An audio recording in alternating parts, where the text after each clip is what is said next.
बच्चों, आज हम कक्षा 8वीं विषय सामाजिक विज्ञान पाठ 8 पाठ का नाम है 1858 ईस्वी के बाद ब्रिटिश प्रशासन और नीतियां। तो आज हम इस पाठ के बारे में जानेंगे। तो हम सबसे पहले है नवीन प्रशासन के स्वरूप, उसके बारे में जानते हैं कि स्वतंत्रता संग्राम के भयभीत ब्रिटिश सरकार ने भारत में अंग्रेज के विरुद्ध उत्पन्न हुए असंतोष ईस्ट इंडिया कंपनी के द्वारा एक उत्तराधिकारी को हराया गया था। उसके अनुसार ईस्ट इंडिया कंपनी के प्रशासन आर्थिक नीतियों के फलस्वरूप 1857 के स्वरूप में संग्राम स्थापित हुआ था। अतः ब्रिटिश सरकार भारत में कंपनी यानी कौन सी कंपनी, ईस्ट इंडिया कंपनी स्थापित यानी जब वो कंपनी शासन को समाप्त करने के लिए एक संकल्प लिया गया था। तो दूसरा है 1858 ईस्वी का अधिनियम। इसमें ब्रिटिश सरकार ने अपनी प्रशासनिक नीति में परिवर्तन लाया गया और 1858 में एक अधिनियम बनाया। अधिनियम यानी एक कानून बनाया गया था, जिसे 1858 के अधिनियम में कानून बनाया कि उन्होंने कुछ नियम बनाए थे। वो नियम है कि भारत में ईस्ट इंडिया कंपनी को प्रशासन को समाप्त किया जाए। और दूसरा पॉइंट था भारत में सीधे ईस्ट इंडिया कंपनी जो महारानी थी, ईस्ट इंडिया कंपनी की जो महारानी इंग्लैंड की महारानी के अधीन क्या करेंगे, सौंप दिया जाएगा। तीसरा था भारत का भारतीय वायसराय। भारत में क्या है, वायसराय जो भारत के इंग्लैंड की महारानी को क्या सौंप दिया जाएगा। महारानी जो थी इंग्लैंड की महारानी थी उनको सौंप दिया जाएगा। और चौथा है कि भारत का सचिव जो भारत में प्रशासनिक व्यवस्था का क्या उत्तराधिकारी किसको सौंप दिया जाएगा। तीसरा पॉइंट है अपना इंग्लैंड की महारानी की घोषणा। जब इंग्लैंड की महारानी जब बनी थी उन्होंने क्या क्या घोषणाएं करी थी उसके बारे में जानेंगे। ईस्ट इंडिया कंपनी के अंतिम गवर्नर जनरल कौन थे, कैनिंग के भारत का प्रथम वायसराय बनाया गया था। इस समय इंग्लैंड की जो महारानी थी उन्होंने कुछ नियम बनाए थे, उस नियम के बारे में अपन जानेंगे कि अंग्रेजी राज्य में भारत का अब कोई भी नवीन क्षेत्र नहीं मिलाया जाएगा। जब अंग्रेजी जो राज्य था उसमें उन्होंने भारत में कोई नवीन राज्य नहीं मिलाया जाएगा। दूसरा पॉइंट है कि रीति रिवाज प्राचीन परंपरा का सम्मान किया जाएगा। भारतीयों में जो परंपराएं थी, जो रीति रिवाज थे, उन रीति रिवाजों का क्या करेंगे, सम्मान करेंगे, उनका कोई भी अपमान नहीं करेंगे। तीसरा है कि न्याय और समानता धार्मिक सहिष्णुता का पालन किया जाएगा। चौथा पॉइंट है भारत के राजाओं का सम्मान किया जाएगा, अधिकारों का हनन नहीं किया जाएगा। उनका भारत में जो भी राजाएं हैं उनका क्या करेंगे, सम्मान करेंगे और उनका अपमान कोई भी नहीं करेगा। ये किसने कहा था, महारानी ने घोषणा में अपने लिखे गए थे। चौथा है कि प्रशासनिक सेवाएं जो सेवाएं दी जाती हैं उसमें जाति धर्म के नाम पे भेदभाव नहीं किया जाएगा। जाति धर्म रहते हैं उस पर कोई भी भेदभाव नहीं होगा। पांचवा है कि भारत के लोगों के लिए नैतिक और भौतिक उनके उन्नति का ध्यान रखा जाएगा। अपना है अब इंग्लैंड की महारानी का हो गया अपना भारत सरकार द्वारा वायसराय एवं उनका परिषद। तो 1858 के अधिनियम के द्वारा भारत का प्रशासन के लिए किए गए परिवर्तन गवर्नर जनरल वायसराय ने इंग्लैंड के राजा के प्रतिनिधि के स्वरूप में नियुक्त किया है। भारत के वायसराय सर्वोच्च प्रशासनिक अधिकारी थे, वो बड़े अधिकारी थे।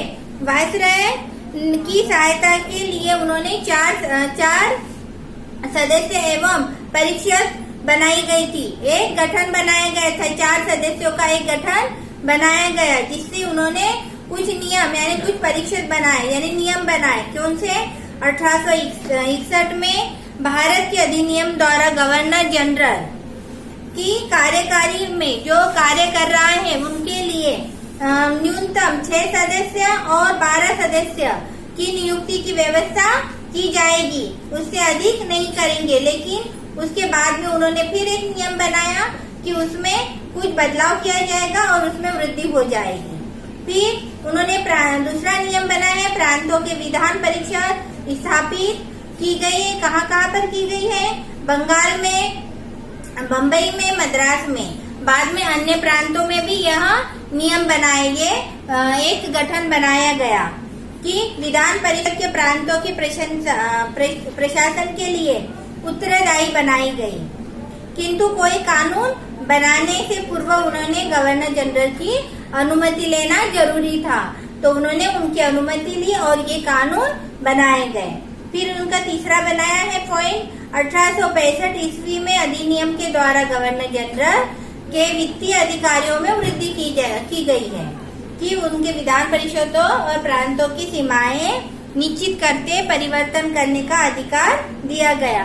उन्होंने एक नियम बनाया कि उसके अनुसार उन्होंने कहा कि इसमें इन अधिकारी मतलब कुछ काम करने वाले अधिकारियों में और अधिकारियों की वृद्धि की गई है। उसके साथ में उन्होंने प्रांतों की जो सीमाएं हैं उसको आगे बढ़ाने की भी अनुमति और परिवर्तन किए गए और एक अनुमति दी गई थी। उसके साथ में 1869 में गवर्नर जनरल के विदेश में रहने वाले भारतीयों के संबंध में कानून बनाया गया। 1876 में एक उपाधि किसको दी? महारानी को एक उपाधि और शाही उपाधि उनको घोषित की गई। अब फिर अपना है सेना का पुनर्गठन। सेना का पुनर्गठन में 1857 ईस्वी के स्वतंत्रता संग्राम में भारतीय सैनिकों की अंग्रेजी शासन की नींव हिला दी। कभी भी ये सोचा नहीं था कि भारतीय अंग्रेजों के लिए इतने बड़े बनेंगे कि उनके जो भी युद्ध होगा उस युद्ध में वो अंग्रेजों को हराकर अपन को आगे बढ़ाकर दिखा सकेंगे। ऐसी उन्होंने कभी उम्मीद नहीं करी थी। जो अंग्रेजों ने कभी कल्पना नहीं करी थी, उससे ज्यादा भारतीयों ने उनका उत्साह दिखाया। भारत में पुनर्सैनिकों के अंग्रेजों के विरुद्ध शस्त्र न उठा सके, इसलिए उन्होंने पुनर्गठन की विशेष ध्यान रखा। अंग्रेज लोग जो थे वो अंग्रेज लोग भारतीयों के लिए कोई शस्त्र ना उठा सके, इसलिए उन्होंने क्या करा कि सबसे पहले ये पुनर्गठन का विशेष ध्यान रखा और सैनिकों का निर्माण करा और सैनिकों की संख्या बढ़ा दी गई। उससे अपना है पॉइंट छठा, स्थानीय प्रशासन। स्थानीय प्रशासन इसमें अंग्रेजी सरकार के प्रमुख इसमें पुनर्गठन में जिस कुछ पॉइंट है जिससे ईस्ट इंडिया कंपनी की यूरोपीय सेना के अंग्रेजी सेना में मिला लिया जाएगा। दूसरा है अंग्रेजी सेना के पदाधिकारी एवं सैनिकों में नियमित रूप से भारत में भेजने की व्यवस्था की जाएगी। इससे सेना में जातिवाद के आधार पर नियुक्तियां आरंभ की गई, यानी जो जिस जाति के हैं उस जाति के ही लोगों को उसमें अधिकार नियुक्त करने लगे। फिर अपना है स्थानीय प्रशासन।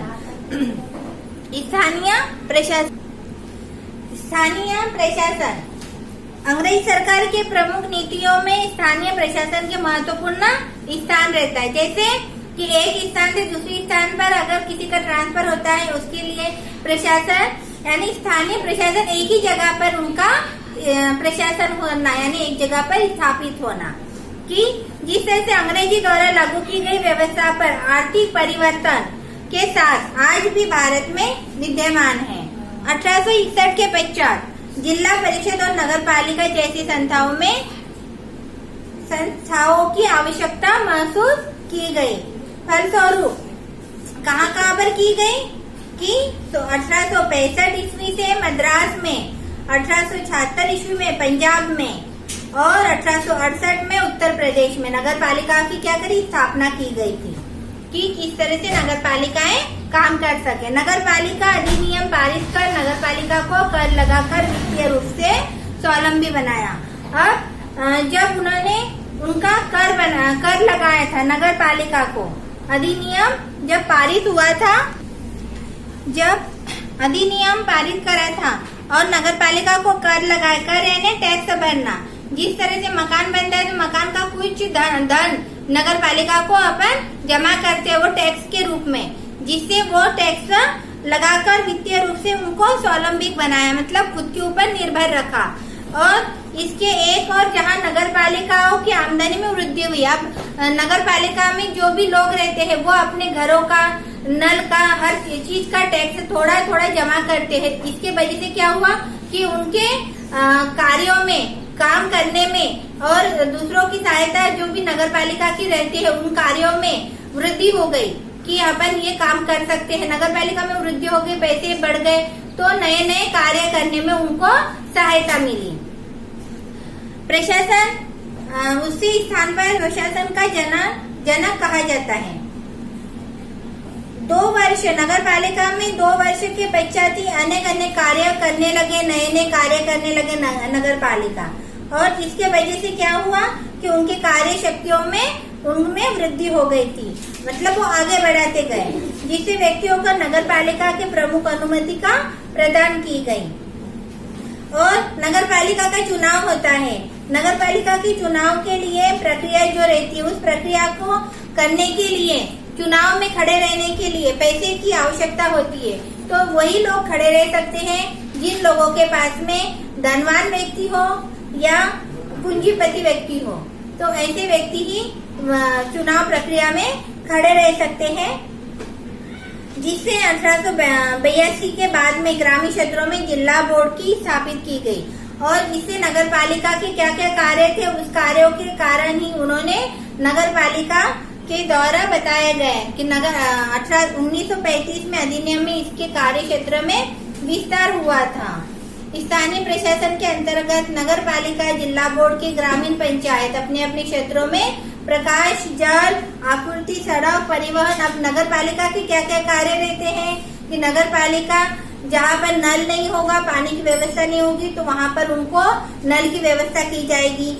सड़क परिवहन, मतलब जहाँ पर रोड कच्चा होगा उस रोड को सही तरह से बनाकर उनको, लोगों को परेशानी ना हो तो वो सही से बनाकर बता दिया जाएगा, जहाँ पर उनकी व्यवस्था को देखा जाता है। कूड़ादान एक जगह पे रखना नगर पालिका का जो कार्य है वो करने का काम। सड़क परिवहन, जल आपूर्ति, बिजली का, जहाँ बिजली न हो वहाँ बिजली की व्यवस्था करना, साफ सफाई व्यवस्था करना, जो कचरा एक जगह पे हो इधर उधर ना फेंके, इसलिए वो कूड़ादान एक जगह पे रखना। ये सारी व्यवस्थाएं नगर पालिका की रहती है, तो नगर पालिकाएं करती है।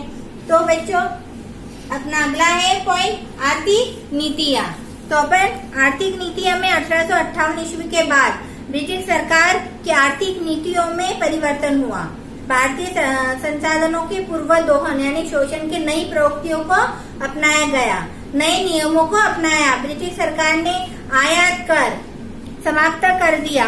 जैसे आयात कर यानी जो भी बाहर से जो भी वस्तुएं मंगाई जाती है उनके ऊपर जो कर लगाया जाता है, टैक्स लगाया जाता है, वो क्या करा, खत्म कर दिया गया। किसने करी, सरकार ने। उन्होंने जो भी सामान बाहर से मंगाते थे उनके ऊपर वो टैक्स खत्म कर दिया था। भारत के स्वतंत्र व्यापार की अनुमति दी गई। भारत में जो भी व्यापार आप करना चाहते हो वो आप स्वतंत्र रूप से कर सकते हो, इसकी अनुमति दी गई। फलस्वरूप अनेक विदेशी कंपनियां भारत में आकर क्या बसने लगे, जिसकी वजह से क्या हुआ कि भारत के जो भी उद्योग धंधे थे वो उद्योग धंधे समाप्त हो गए, जिससे उन लोगों को परेशानी होने लगी कि इनको भारतीयों के उद्योग धंधे खत्म हो गए और बाहर से जो कंपनियां आई है वो यहाँ पर आकर बसने लगी। इसे इंग्लैंड के हितों की रक्षा के लिए बनाए गए थे। ब्रिटिश सरकार ने क्या कुछ नियम बनाए थे, वो किसके लिए थे, ब्रिटिश सरकार के इंग्लैंड के हितों के लिए बनाए गए थे। अगला पॉइंट है अपना सिविल सेवा। सिविल सेवा प्रशासन की सिविल सेवा का एक महत्वपूर्ण स्थान है। वह क्या है, सिविल सेवा के माध्यम से नियुक्त अधिकारियों को उच्च सरकारी पद पे प्रदान किए जाते हैं। और ये वाली परीक्षा जो रहती है, ये परीक्षा बड़े बड़े अधिकारियों को देनी ही पड़ती है। जब तक उनको अगर बड़े पद पे बैठना है या बड़े अधिकारी को ये परीक्षा देकर बड़े नियुक्त होना है बड़े पद पे, तो इनको सिविल सेवा परीक्षा ही देनी पड़ती है। ये सभी को देनी पड़ती है। तो यद्यपि 1853 ईस्वी में सिविल सेवा की परीक्षा में भाग लेने की अनुमति भारतीयों को नहीं मिली थी। किंतु वास्तव में भारतीय इस परीक्षा में भाग नहीं ले पाते थे, क्योंकि यह परीक्षा केवल इंग्लैंड में होती थी और अंग्रेजी भाषाओं में होती थी। 1853 में जहां परीक्षा में बैठने की उम्र 23 वर्ष थी और 1860 में 21 वर्ष थी, 1876 में 19 वर्ष थी। भारतीयों को सिविल सेवा में भाग लेने के लिए सभी रास्ते क्या हो गए थे, बंद हो गए थे। केवल यूरोपीय और सिविल सेवा के माध्यम से सरकार विभागों में नियुक्त। कालांतर में भारतीय आंदोलन की मांग से विवश होकर ब्रिटिश सरकार ने 1906 में सिविल सेवा की। जब भारतीयों ने इसके ऊपर दबाव डाला कि हम भी ये वाले परीक्षा में भाग लेना चाहते हैं, तब उनको लिए भाग लेने के लिए एक उम्र निश्चित करी, 24 वर्ष। सिविल सेवा के बाद में है ब्रिटिश शिक्षा नीति। ब्रिटिश शिक्षा नीति में है, आरंभ से भारत में ब्रिटिश शिक्षा नीति का उद्देश्य भारतीयों को मानसिक रूप से गुलाम बनाना था और 18वीं शताब्दी के आरंभ ही अंग्रेजी की शिक्षा का पहल की जा चुकी थी। 1820 ईस्वी तक भारत में अनेक मिशनरी का मतलब होता है कि ईसाई धर्म, कोई भी धर्म को अपनाने के लिए प्रोत्साहित करना। तो मिशनरियां स्थापित हो चुकी थी जो अंग्रेजी शिक्षा देने के कार्य कर रही थी, किंतु इसमें पीछे उनका उद्देश्य भारतीयों के हित का नहीं था, वरन अधिक से अधिक लोगों को ईसाई धर्म बनाना यानी प्रचार करना उसका उद्देश्य था। तो इस सुझाव दिया गया, इससे प्रस्ताव से अध्यापकों को प्रशिक्षण को सुझाव दिया कि आप ज्यादा से ज्यादा ईसाई धर्म का प्रचार करें। तो बच्चों, अपना अगला पॉइंट है भारतीय राजाओं से संबंध। भारतीय राजाओं से संबंध। भारतीय राजाओं से संबंध 1858 में भारत में छोटे छोटे लगभग 562 राजा थे। इंग्लैंड की महारानी ने अपनी घोषणा में कहा था कि भारतीय राजाओं के अधिकार एवं सम्मान का हनन नहीं किया जाएगा, उनका हमेशा ही सम्मान होगा, उनका सम्मान का हनन नहीं होगा, मतलब उनका अपमान नहीं किया जाएगा, उनका अधिकार कोई नहीं छीनेगा, जिससे उन्हें पूर्वतः सुरक्षित रखी जाएगा। यद्यपि महारानी द्वारा राजाओं का सम्मान और अधिकार का वादा दिया गया था। किसने? महारानी ने सम्मान का अधिकार का वादा दिया, किंतु उनका पालन नहीं हुआ। 1874 में बड़ौदा के राजा मल्हर राव गायकवाड़ को सिंहासन से हटा दिया, क्योंकि उनके साथ में जो राजा थे उस राजा ने महाराजाओं का जो भी सम्मान करना था वो सम्मान का हनन करा।